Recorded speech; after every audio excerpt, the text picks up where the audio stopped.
नमस्कार। के हिंदी क्लास में आपका स्वागत है। आज हम पढ़ेंगे क्लास 9 की फर्स्ट चैप्टर कबीर। तो चलिए कबीर जी के बारे में पढ़ते हैं।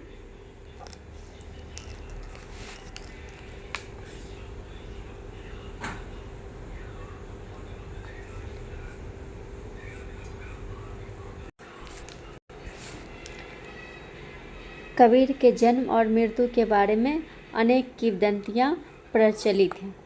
तो इनके जन्म के बारे में बहुत सारे अफवाहें हैं। कोई कहता है कब पैदा हुए, कोई कहते हैं अब पैदा हुए, समझे ना। तो कहा जाता है कि सन 1398 में काशी में उनका जन्म हुआ।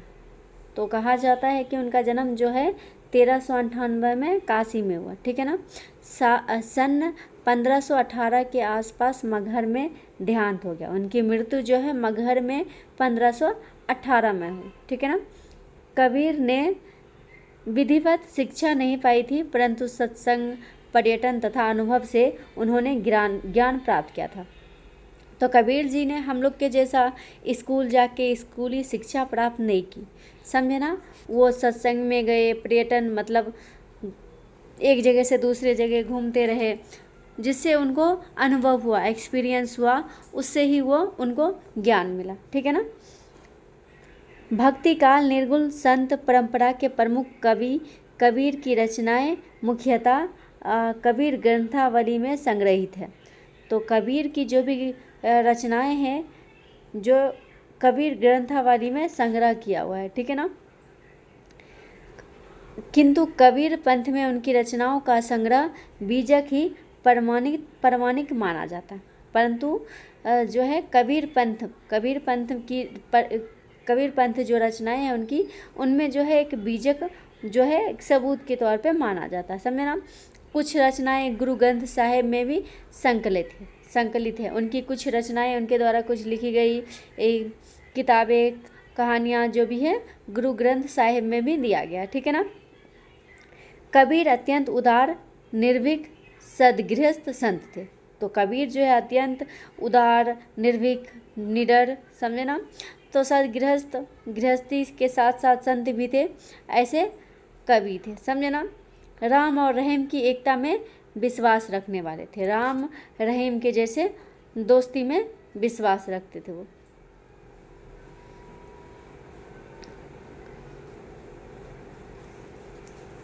कबीर ने ईश्वर के नाम पर चलने वाले हर तरह के पाखंड, भेदभाव और कर्म कांड का खंडन किया। तो कबीर जो है ईश्वर भगवान के नाम पे जो दिखावा चलता है, पाखंड चलते रहता है, लोग कहते ये काम करो तो तुम्हारे साथ अच्छा होगा, ऐसा करो, ये पूजा करो, वो पाठ करो तो तुम्हारे घर के सारे कष्ट दूर हो जाएंगे, तो ये सब क्या है, दिखावा है। तो इन सब को खंडन किया, मतलब इन सब को ख़त्म करने की कोशिश की है उन्होंने, समझे ना। उन्होंने अपने काव्य में धार्मिक और सामाजिक भेदभाव से मुक्त मनुष्य की कल्पना की। तो उन्होंने अपने काव्य में धार्मिक और सामाजिक समाज में जो भी भेदभाव करते हैं उससे मुक्त मनुष्य की कल्पना की है। ईश्वर प्रेम, ज्ञान तथा वैराग्य, गुरु भक्ति, सत्संग और साधु महिमा के साथ आत्मबोध और जगत बोध की अभिव्यक्ति उनके काव्य में हुई है। कबीर की भाषा की सहजता ही उनकी काव्यात्मकता की शक्ति है। तो कबीर जो है सहज भाषा में लिखते हैं, जो सबके लिए आसान रहता है, समझे ना। जन भाषा के निकट होने के कारण उनकी काव्य भाषा में दार्शनिक चिंतन को सरल ढंग से व्यक्त करने की शक्ति है।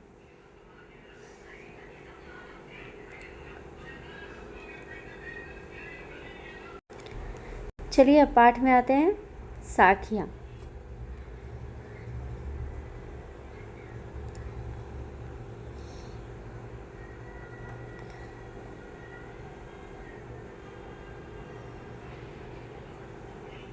पढ़ते हैं हम फर्स्ट साखियाँ, देखो।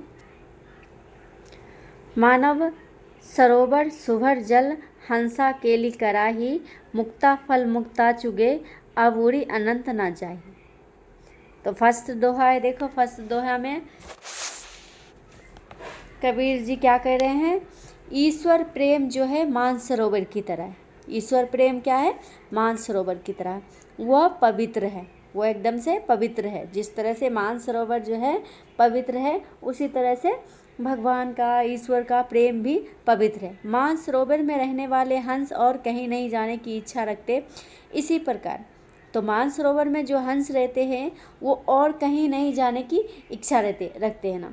तो उसी तरह जो है जो लोग ईश्वर प्रेम में लीन हो जाते हैं उनका मन और कहीं नहीं भटकता है। ईश्वर की सच्ची भक्ति मिल जाए तो उसे संसार का मोह छू भी नहीं सकता। जिसको ईश्वर की भक्ति मिल जाएगी उसको संसार का लोभ, मोक्ष, पाप ये सब जो है उसको छू भी नहीं सकता है।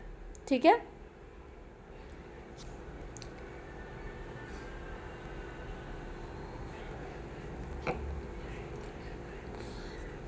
चलिए अब आते हैं दूसरे दोहे में। प्रेमी ढूंढत मैं फिरूं, प्रेमी मिले ना कोई, प्रेमी को प्रेमी मिले सब विष अमृत होए। क्या है? प्रेमी ढूंढत मैं फिरूं, प्रेमी मिले ना कोई, प्रेमी को प्रेमी मिले सब विष अमृत होए।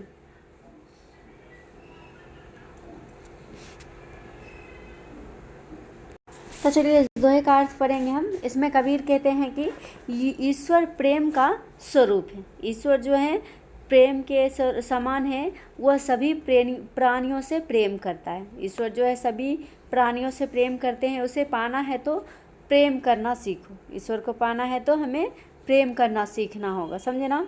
तो और कहते हैं मैं जब प्रेम रूपी प्रभु को खोजने लगा तो वे हमें कहीं नहीं मिले। जब मैंने अपने भीतर देखा तो वह मुझ में ही मिले। वे मुझे मिल गए तो मेरा सारा मोह भंग हो गया। मेरे सारे अवगुण गुण में बदल गए। मन पवित्र हो गया। अतः प्रेम से जीवन का विष अमृत हो जाता है।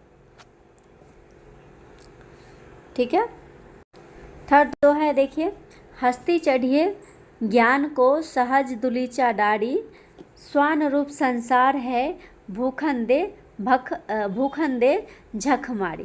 क्या है? हस्ती चढ़िए ज्ञान को सहज दुलीचा डारी, स्वान रूप संसार है भूखन दे झक मारी।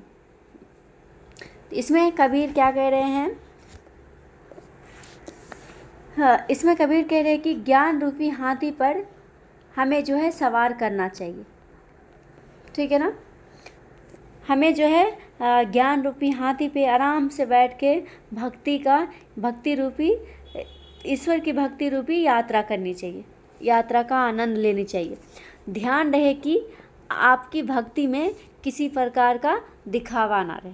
हमें ये याद रहे कि हमारी भक्ति में किसी भी प्रकार का दिखावा ना रहे। इस भक्ति रूपी यात्रा के समय लोग आपकी निंदा भी कर सकते हैं। जब हम इस भक्ति रूपी यात्रा पे चलेंगे, ज्ञान रूपी हाथी के ऊपर सवार होकर चलेंगे, तो लोग हमारी निंदा करेंगे, बुराई करेंगे, हमारे बारे में बुरा बोलेंगे। लेकिन हमें याद रहे कि उसमें हमें दिखावा नहीं, हमारे तरफ से कोई दिखावा नहीं रहना चाहिए, समझे ना। लेकिन आप उस पर ध्यान ना दीजिए। अब लोग निंदा करेंगे तो हमें क्या है, उसके ऊपर ध्यान नहीं देना है। संसार तो कुत्तों के समान है। जब कोई हाथी चलता है तो कुत्ते भौंकते ही रहते हैं, समझना। संसार क्या है, कुत्तों के समान है। अब देखिए, जैसे कि आप लोगों ने देखा होगा, हाथी जब कहीं चलती है, जब रोड पे निकलती है, ठीक है ना, उसके पीछे जो है ना बहुत सारे कुत्ते लग जाते हैं भौंकते हुए। तो कहने का मतलब ये है कि संसार भी एक कुत्ते के जैसा है। जब हम कुछ भी अच्छा करना चाहते हैं, कुछ अच्छा करने के लिए निकलते हैं, तो लोग जो है हमारा टांग खींचने के लिए शुरू हो जाते हैं, ताकि हमारा मनोबल जो है कमज़ोर हो, हम गिर जाए और जो हम करने वाले हैं उससे पीछे हट जाए, समझ गए ना। तो हमें जो है उनकी बातों पे ध्यान नहीं देना है, हमें आगे बढ़ते जाना है। उसी हाथी के जैसा, हाथी कुत्तों के भौंकने के ऊपर ध्यान नहीं दे के वो अपने लक्ष्य पे चलते रहता है, उसी तरह हमें भी आगे बढ़ते जाना है। ठीक है।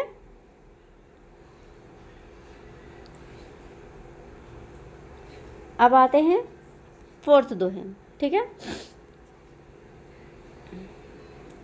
फोर्थ दोहा है, देखिए।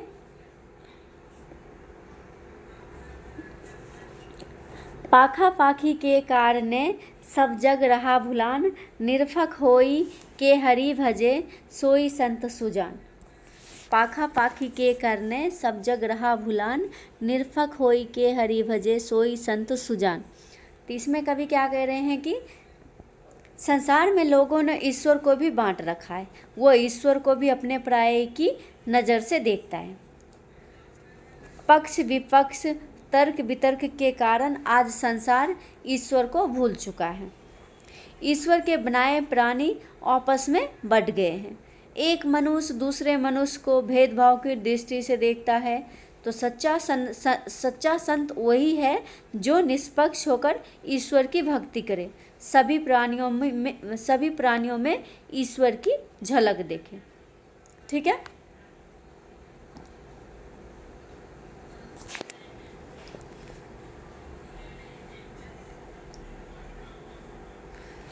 अब आते हैं 5th वाले दोहे में।